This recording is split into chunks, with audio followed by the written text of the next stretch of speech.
Assalamualaikum warahmatullahi wabarakatuh. Halo teman-teman semua, apa kabarnya hari ini? Semoga kamu tetap dalam keadaan sehat walafiat ya. Nah, untuk memulai pembelajaran kita hari ini, mari kita mulai dengan lafaz basmalah terlebih dahulu. Pada pembahasan sebelumnya, kita telah belajar materi tentang macam-macam cermin dan bagaimana cara menentukan letak dan bayangan dari cermin cekung. Nah, pada video kali ini, kita akan kupas tuntas bagaimana sih hubungan antara jarak fokus, jarak benda, dan jarak bayangan pada cermin cembung maupun cermin cekung. Dan buat kamu yang baru bergabung dengan channel ini, jangan lupa untuk like, komen, dan subscribe channel ini agar channel ini semakin berkembang dan bermanfaat bagi siapapun yang melihatnya.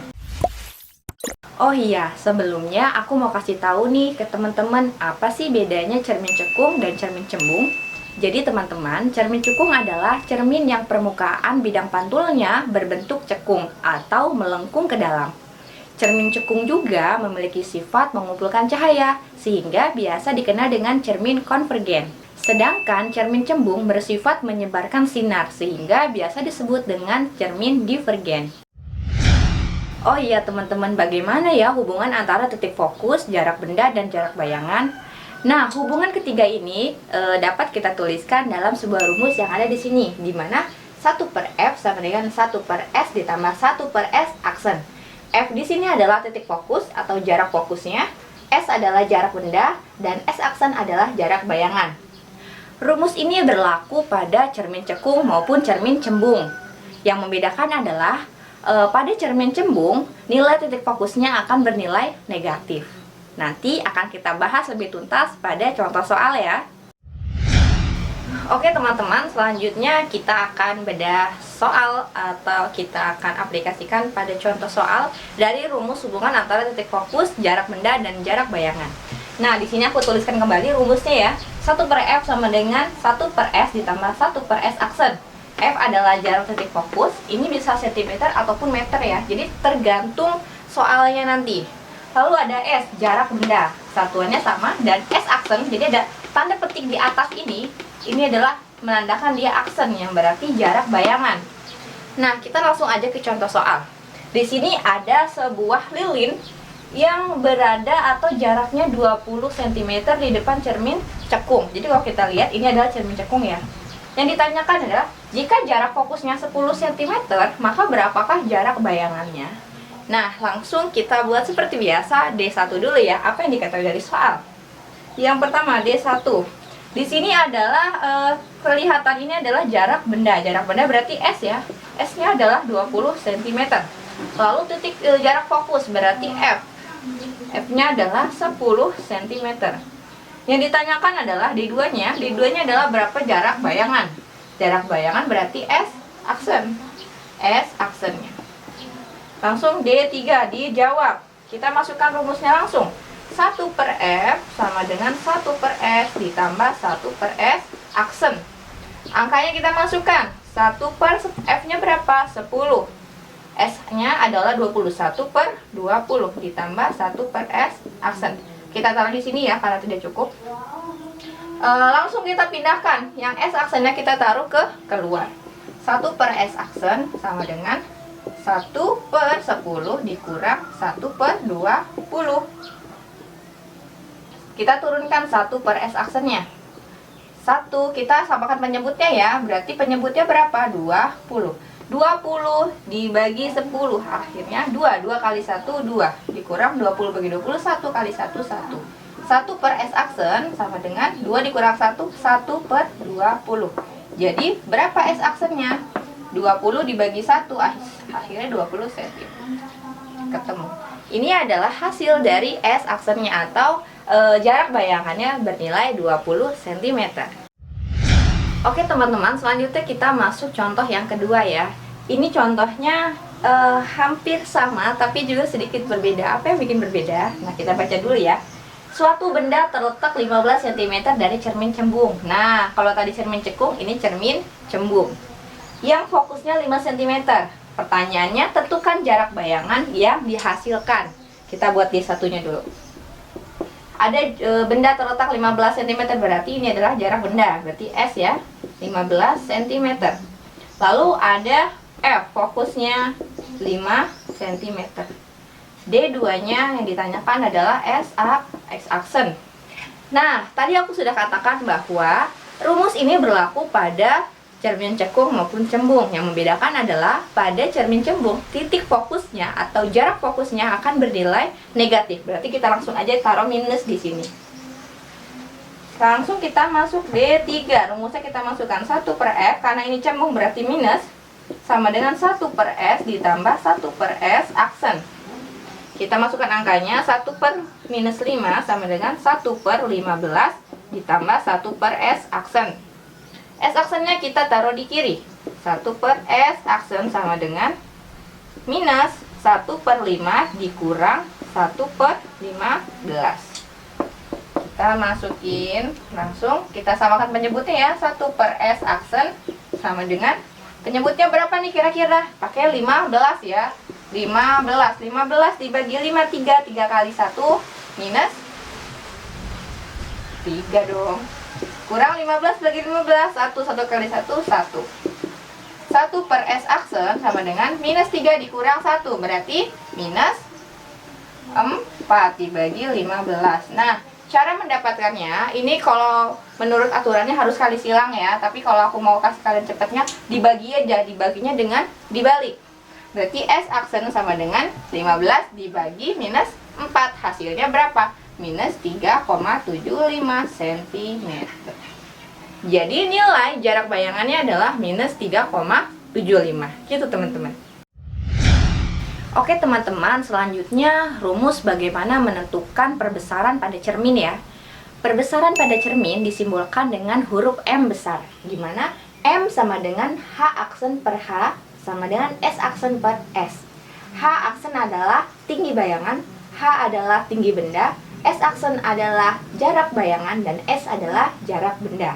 Nah, pada rumus ini terdapat dua seperti pagar ya, dua garis besar ini. Dua garis yang ada di sini tuh berarti dia bernilai mutlak, sehingga perbesaran akan selalu bernilai positif.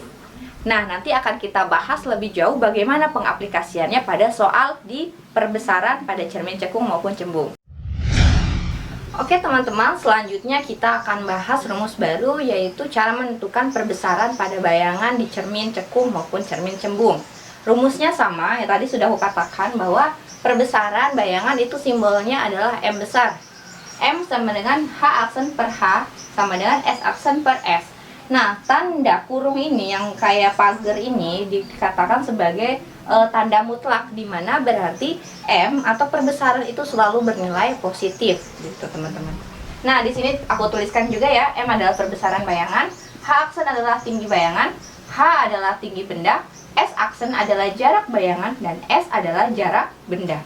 Kita langsung masuk ke contoh soal saja ya. Nah, di sini ada sebuah benda terletak 10 cm di depan cermin cekung yang mempunyai bayangan 5 cm. Maka berapakah perbesarannya? Langsung kita eksekusi. D1 dulu. Ada benda terletak 10 cm, berarti ini adalah S ya, jarak benda. S-nya adalah 10 cm. Lalu bayangannya 5 cm, berarti S aksen 5 cm. Yang ditanyakan adalah D2, berapakah perbesarannya? Berarti M besar. D3 dijawab. Kita langsung pakai rumusnya. Loh kak, ini kan ada 2. Gimana? Padahal diketahui hanya 2 saja. Nah, caranya perbesaran ini kita bisa fleksibel. Kita bisa menggunakan H saja atau S saja, tergantung apa yang diketahui dari soal. Nah, kalau di soal ada semuanya nih, ada H ada, S ada, berarti dua-duanya digunakan. Namun jika tidak ada, kalian bisa menggunakan salah satunya untuk mencari perbesaran. Nah, kita masuk ya langsung ya. M sama dengan S aksen per S.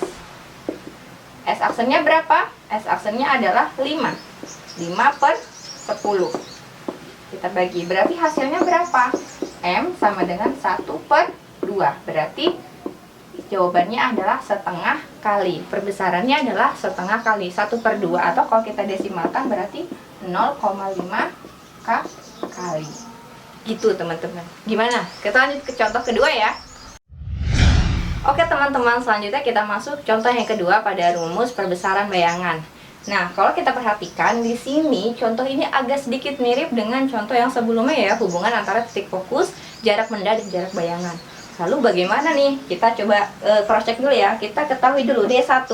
Di sini kita lihat ini adalah jarak si orang ya dengan si cermin, berarti adalah jarak benda. Berarti S adalah 10 cm. Jika cermin ceko memiliki jarak fokus 15 cm, maka berapakah perbesaran bayangannya? Di sini ada lagi jarak fokus, berarti F. F-nya adalah 15 cm. Loh, S-aksennya mana, Kak? Nah, ini pertanyaannya. Nah, karena di soal tidak ada S-aksennya, yang ada hanyalah jarak benda dan fokus aja, berarti kita harus mencari dulu S-aksen atau jarak bayangannya untuk mendapatkan perbesaran bayangan. Nah, kita tertulis dulu D2-nya adalah M ya, karena yang dicari adalah perbesarannya. Nah, langkah pertama yang harus dilakukan adalah mencari S-aksen agar kita bisa menggunakan rumus ini untuk mendapatkan perbesaran. Oke teman-teman, langkah pertama yang kita harus lakukan adalah mencari S-aksennya dulu ya, dengan rumus yang sebelumnya tadi ya, bahwa 1 per F sama dengan 1 per S ditambah 1 per S aksen. F-nya kita masukkan 1 per 15 sama dengan 1 per 10 ditambah 1 per S aksen. S aksennya kita pindah ya ke kiri, 1 per S aksen sama dengan 1 per 15 dikurang 1 per 10. Kita hitung persamaannya berapa, berarti 1 per S aksen sama dengan, kita pakai berapa? 30 ya, yang bisa kita gunakan 30. 30 bagi 5, 2, 2 kali 1, 2, dikurang 30 bagi 10, 3, 3 kali 1, 3. 1 per S aksen sama dengan minus 1 per 30. Berarti S aksen sama dengan minus 30 cm. Nah, itu tadi adalah kita dapat S aksennya. Kalau sudah, kita masuk ke baru yang langkah kedua. Kita mencari M. M sama dengan S aksen per S. Nah, ingat teman-teman, meskipun di sini S aksennya itu negatif, maksudnya negatif di sini adalah nanti berhubungan tentang letak bayangannya. Kalau negatif berarti letak bayangannya ada di belakang cermin. Bener banget. Nah, karena perbesaran itu nilainya mutlak nih, ada si garis ini. Nah, berarti kita menghilangkan minusnya. Jadi langsung aja. S aksennya berarti 30 dibagi S-nya 10.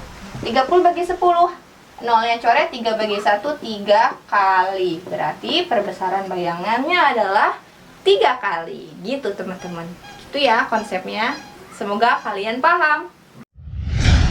Oke teman-teman, mungkin sampai di sini aja materi kita hari ini. Dan buat kamu yang punya pertanyaan, silahkan taruh di kolom komentar atau bisa DM ke Instagram aku. Dan seperti biasa, untuk menambah pemahaman kamu, silahkan kerjakan materi pada akhir video ini ya. Terima kasih sudah setia dengan channel ini. Assalamualaikum warahmatullahi wabarakatuh.